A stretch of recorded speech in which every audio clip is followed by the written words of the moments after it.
Hi everyone, and thank you for coming to my ePoster. Just to make things a little more streamlined, I decided to throw all my figures into slides. So today I'm going to be talking about irregularities in the high-latitude ionosphere and my research into them more recently. An irregularity is really just a fancy term for a plasma density structure, and it's important to understand where these come from and when, because they change radio wave propagation and over-the-horizon communication. The way that I'm looking at these structures is I'm creating these things called irregularity spectra, which is just a fancy way to organize our density structures with respect to their size. So one of the more well-known studies that did this was Kelly et al. 1982. In this study, they used the Chattanooga incoherent scatter radar featured here.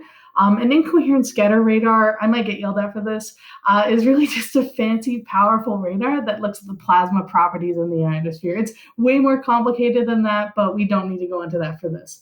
And in the study, they took these meridional scans of plasma density. So this is the latitude and this is altitude.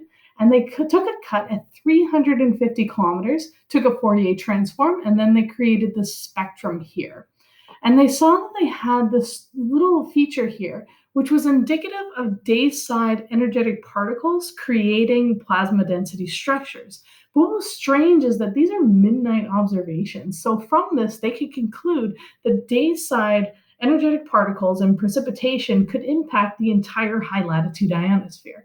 And even though the study is the bee's knees, we can improve upon it using newer techniques and newer instruments. So one of the issues is that this scan took about 12 minutes to take, just because they were using a steerable dish. And we know that the ionosphere changes a lot more quickly than that. As well, the study was limited to just looking at the auroral region, and we can improve upon that now as well. So one of the newer instruments that we have are called Advanced Modular Incoherent Scatter Radar, or AMISRs. And they have three identical ones sitting in the high latitude ionosphere. So here we have Pfizer, the Poker Flat Incoherent Scatter Radar. Here we have Riser N, which is the Resolute Bay Incoherent Scatter Radar North.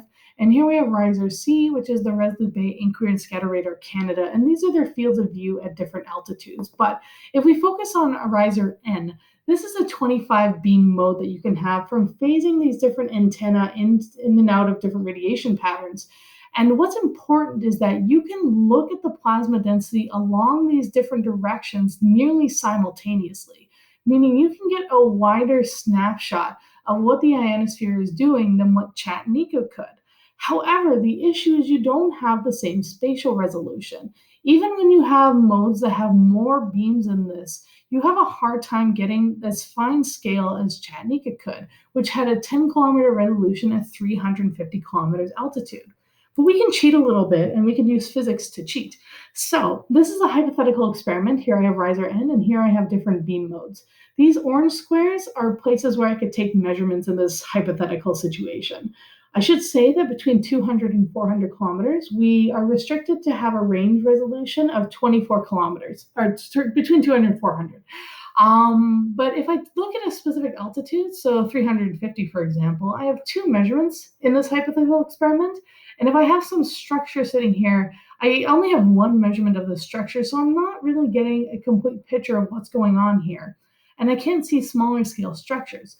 But if we recall that we have a magnetic field in the high latitude ionosphere, and we recall that diffusion is the major transport mechanism along these field lines, we know that the irregularities that we have, the structures that we have and see at this region map up to here. As well, we have a good idea of where plasma is produced and how it recombines. And so we're able to map these measurements up to whatever altitude we want. So in this example of 350 kilometers, we now have more measurements and we can get a better picture of what we have and our irregularities at different scale sizes.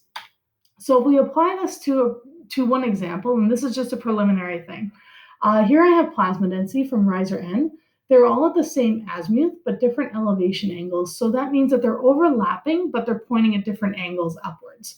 This is all plasma density. And if I have one period, I have this one period here, where I have a slightly enhanced plasma density. If I take all these measurements and I map them to 350 and I make a spectrum out of that, and if I do the same thing in this relative depletion here, then I get this spectrum here. So I have a spectrum during a relatively enhanced plasma density and during a relatively depleted plasma density. The orange lines in both these cases are a fit to the entire spectrum. The red lines are a fit to the larger scale structures because this is spatial frequency, so it's kind of an inverted scale. And the green lines are fit to the smaller scale structures. And what we can note is that the red lines are the same, but the green lines are a little different and it's steeper here. And so that would indicate that there's some physical process that's acting on these smaller scale structures that's changed between whether or not we had a depleted or an enhanced plasma. But this is a very preliminary study, and I want to apply it to different regions and times and all that good stuff to learn more about the ionosphere and our irregularities. And that's all I got. Thank you.